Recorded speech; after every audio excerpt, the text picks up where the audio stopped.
गांव में एक किसान रहता था। नाम था उसका भोलू। स्वभाव से भी अत्यंत भोला भाला था। उसके पड़ोस में राजगायक तेज सिंह रहता था। वह था तो भोलू का हमें उम्र, लेकिन राजगायक होने के घमंड में भोलू से दोस्ती नहीं रखता था। वह नित्य प्रति सुबह सुबह गाने का अभ्यास किया करता था। भोलू के कानों में जब उसके सुरीले गानों में बोल पड़ते तो उसका दिल करता कि वे भी गाए, लेकिन उसे गाना आता नहीं था। एक दिन उसने सोचा, क्यों न मैं तेज सिंह से गाना सीख लूं। जब भी मैं उदास होऊंगा, गाना गाकर मन बहला लिया करूंगा। यह सोचकर वह तेज सिंह के पास गया। बोला, भाई तुम बहुत अच्छा गाते हो, मैं भी गाना सीखना चाहता हूँ, क्या तुम मुझे गाना सिखाओगे। तेज सिंह उसका मजाक उड़ाते हुए बोला, अच्छा तो तुम एक मामूली किसान होकर गाना सीखना चाहते हो। भोलू उसका व्यंग्य समझ नहीं पाया। बोला, हाँ भाई, गाना सीखने की मेरी तमन्ना है, कृपया मुझे सिखा दो। तो ऐसा करो भोलू, वह जो तुम ऊपर पहाड़ी पर एक गुफा देख रहे हो न, वहीं पर मेरे गुरुजी रहते हैं। उनके पास 5 वर्ष रहकर मैंने ये विद्या पाई, तुम भी वहीं चले जाओ। तेज सिंह ने कहा। भोलू उसकी बात सच मानकर उसी समय गुफा में जाने के लिए पहाड़ी के पास पहुंचा। ऊपर जाने का कोई रास्ता नहीं था। भोलू झाड़ियों के बीच से रास्ता बनाता हुआ सीधी चढ़ाई चढ़ता हुआ बड़ी मुश्किल से ऊपर पहुंचा। सामने गुफा थी, वो गुफा में चला गया। चारों तरफ अंधकार फैला हुआ था, कुछ दिखाई नहीं दे रहा था। भोलू आवाज लगाने लगा, गुरुवार जी, गुरुवार जी। भोलू ने बार बार आवाज लगाई, लेकिन गुफा में से कोई नहीं बोला। भोलू परेशान हो गया। उसने फिर आवाज लगाई, कोई है जो मुझे गाना सिखाएगा। तभी अचानक गुफा में एक रोशनी फैल गई। ये देखकर भोला बहुत ही आश्चर्यचकित हुआ और उसने ये भी देखा कि सफेद रंग की वस्त्र पहने और हाथ में वीणा लिए एक दिव्य स्त्री उसके सामने खड़ी है। भोलू से कुछ बोलते नहीं बना। तब वह स्त्री पूछने लगी, कौन हो तुम, यहाँ कैसे आए जी।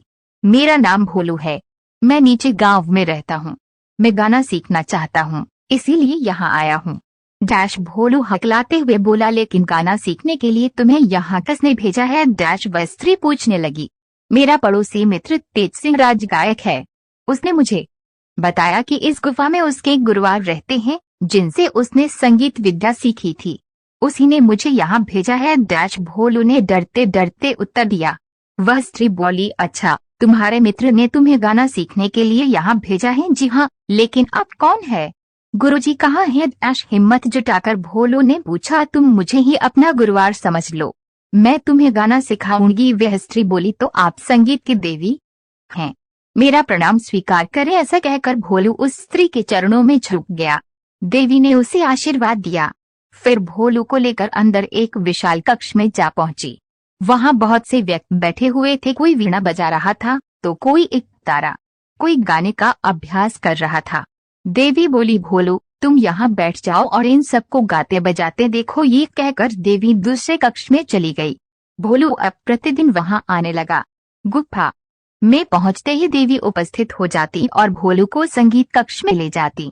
इस तरह 1 महीना बीत गया। अगले दिन जब भोलू गुफा में आया तो देवी भोलू के सिर पर हाथ रखकर बोली, भोलू तुम्हारी शिक्षा पूरी हुई, अब तुम बहुत अच्छे गायक बन गए हो, अब तुम्हें यहाँ आने की कोई जरूरत नहीं। भोलू बोला, लेकिन देवी मेरे मित्र को तो 5 वर्ष गाना सीखने में लगे थे, फिर मुझे इतनी जल्दी कैसे आ जाएगा। भोलू, जो मन के अच्छे होते हैं वे केवल परिश्रम करते हैं, फल की तरफ ध्यान नहीं देते, इसलिए उन्हें हर विद्या का ज्ञान शीघ्र प्राप्त होता है। मैंने 1 माह में तुम्हें हर तरह से परख लिया है, तुम एक अच्छे गायक बन चुके हो। डैश ये कहकर देवी अंतर्ध्यान हो गई। गुफा में अंधकार छा गया। भोलू गुफा से बाहर आ गया। अपनी आवाज को परखने के लिए गुनगुनाने लगा।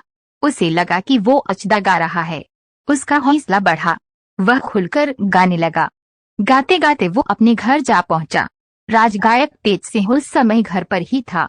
उसे भोलू के गाने की आवाज सुनाई पड़ी। सोचने लगा, डैश इतना सुरीला स्वर इस गांव में भला किसका हो सका है। वह घर के बाहर निकला, क्या देखता है कि ये तो भोलू गा रहा हूँ। वह हैरान रह गया। भोलू की नजर मेरी तेज सिंह पर पड़ी। वह दौड़कर आया और तेज सिंह के पैरों पर गिर पड़ा। तेज सिंह हड़बड़ा गया, पूछने लगा, भोलू क्या हुआ। मित्र, मैं तुम्हारा बहुत आभारी हूँ, तुमने मुझे ऐसी जगह बताई कि जहाँ मैं 1 महीने में ही गाना सीख गया। डैश भोलू विनम्रता से बोला। तेज सिंह कुछ समझा नहीं। वह अब तो भोलू को बुद्धू बनाकर उस बात को भूल चुका था। हैरानी से पूछने लगा, तो मैंने तुम्हें कौन सी जगह बताई थी? अरे भूल के तुम? सामने वाली पहाड़ी पर गुफा की बात तुम्ही ने तो बताई थी। डैश भोलू उसे याद दिलाते हुए बोला। तेज सिंह को अब सारी बात याद आ गई। बात बनाते हुए बोला, अच्छा, तो तुमने गाना सीख ही लिया हमारे गुरुजी से? भोलू बोला, मित्र वहाँ गुरुजी तो नहीं थे, लेकिन एक देवी थी, उन्होंने ही मुझे गाना सिखाया था। तेज सिंह मन ही मन जल भुन गया। उसने तो वहाँ की गुफा की बात की थी, लेकिन ये तो वहीं से गाना सीख आया, वह भी इतना अच्छा। वह कुछ बोला नहीं और अपने घर के अंदर चला गया। अब भोलू प्रतिदिन सुबह अभ्यास करने लगा। तेज सिंह को उसकी मधुर आवाज के आगे अपनी आवाज फीकी लगने लगी। उसे लगा कि यदि भोलू कहीं राजा के पास पहुंच गया तो राजा उसे ही राजगायक बना लेंगे। उसने सोचा क्यों न मैं अभी अगली सुबह में जाकर देवी का आशीर्वाद ले आऊं। यह सोचकर वह पहाड़ी की ओर चल दिया। ऊपर गुफा में पहुंचकर तेज सिंह ने आवाज लगाई, संगीत की देवी, मैं गाना सीखना चाहता हूँ। देवी प्रकट होगी। पूछने लगी, कौन हो तुम? मेरा नाम तेज सिंह है। मेरे पड़ोसी मित्र भोलू ने मुझे यहाँ भेजा है। वैसे तो मैं राजगायक हूँ, लेकिन मैं भी अपने गाने में भोलू जैसी मधुरता लाना चाहता हूँ। आप मेरी आवाज को भी वैसी ही मीठी बना दीजिए। तेज सिंह जल्दी से बोला। देवी समझ गई कि तेज सिंह वही है जिसने भोलू को धोखा दिया था। वह बोली, तेज सिंह तुम्हारी आवाज में तो भोलू जैसी मिठास आ ही नहीं सकती। तुम्हारे मन में तो छल कपट भरा हुआ है। मन साफ हो तभी आवाज भी मधुर होती है। तुम्हें तो मैं भोलू को धोखा देने के अपराध में दंड देती हूँ कि जो संगीत तुमने इतने वर्ष लगाकर मेहनत से सीखा वह भी तुम भूल जाओ। ये कहकर देवी अदृश्य हो गई। तेज सिंह घबराकर गुफा से बाहर आ गया। उसने गला खंखार कर गाना चाहा, लेकिन ये क्या, उससे गाया ही नहीं जा रहा था। एकदम बेसुरी आवाज निकल रही थी। वह रोता हुआ भोलू के पास पहुंचा, उसे सारी बात बताई। बोला, भोलू मैं अपने किए पर बहुत शर्मिंदा हूँ, कृपया मुझे माफ कर दो। अरे दोस्ती में कैसी माफी? माफी हम चलकर देवी से मांगते हैं, वह बहुत दयालु है, अवश्य माफ कर देंगी। चलो उठो वहीं चलते हैं। डैश भोलू बोला। वे दोनों फिर गुफा में पहुंच गए। तभी देवी उपस्थित होगी। पूछने लगी, कहो भोलू कैसे आना हुआ? देवी को प्रणाम कर भोलू बोला, देवी मेरे मित्र को माफ कर दो, उसे उसकी मधुर आवाज लौटा दो। लेकिन भोलू इसने तुम्हें बुद्धू बनाया था। डैश देवी बोली, अब ये अपने किए पर पछता रहा है। डैश भोलू बोला, अच्छा तुम कहते हो तो मैं इसकी आवाज वापस कर देती हूँ। डैश ये कहते हुए देवी ने तेज सिंह के सिर पर हाथ रखा। बोली, तेज सिंह विद्या बांटने से बढ़ती है, छिपाने से और धोखा देने से घटती है, ये बात हमेशा याद रखना जी। कहते हुए तेज सिंह देवी के चरणों में झुक गया। दोनों मित्र गुफा से बाहर आ गए। तेज सिंह गाने लगा। अब उसकी आवाज अत्यंत सुरीली हो गई थी। वह बहुत खुश हुआ।